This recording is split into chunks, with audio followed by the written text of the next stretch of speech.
Almost every environment these days has the requirement for some kind of database, and these days you have the choice of maintaining that database locally within your own environment, or of course you can go with cloud-based services to support your database needs. SQL Azure is the basis of Microsoft's cloud services when it comes to databases. And it's basically just the same as any other cloud service. It's still having access to whatever application or service that you need, but it's simply hosted within the cloud environment. So it's no longer your responsibility to maintain the infrastructure necessary to support those databases. So it is simply the basis for Microsoft's cloud computing model specifically for databases. What you get with Azure-based databases is on-demand, scalable, and highly available databases. You can access it from anywhere, anytime, as long as you have internet connectivity. And the databases are quite capable of growing to significant sizes.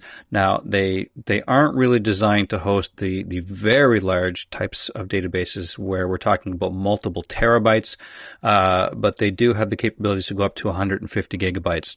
From that point, availability is also built into SQL Azure databases, wherein every copy of an Azure-based database that you create, in fact, has two redundant copies. So high availability is provided by default.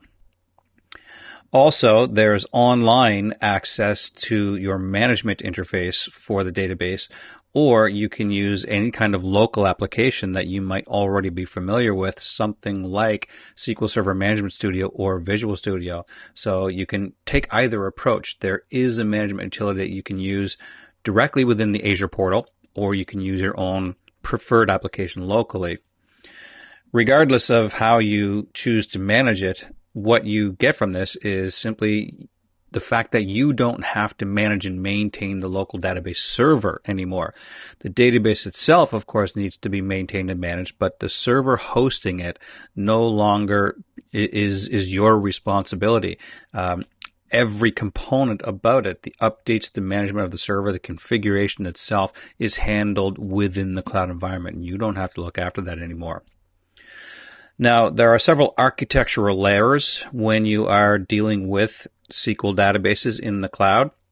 The first one is the client layer, and this is where you basically find your applications. And this absolutely can be SQL Server Management Studio, anything using ADO.NET or any kind of ODBC connectivity, regardless of what that might be.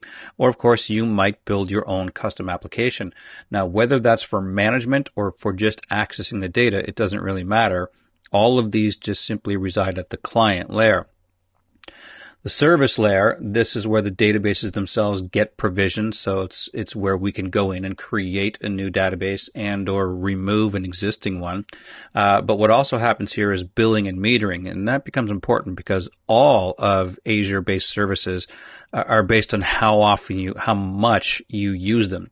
So this is where they keep track of that so that you're billed for the appropriate amount. And connection routing happens at this layer, wherein it simply makes sure that your application connects to the correct instance of the database that you have. And this is a bit shielded from us as users. We don't really see this. The platform layer is the actual SQL Server engine itself, where the relational database resides and how we gain access to the data itself. The SQL Azure Fabric is what's maintained by Microsoft in the cloud. Things such as redundant rights to those high availability copies are maintained by the Fabric. And then management and maintenance services, this is what, again, is removed from us as users.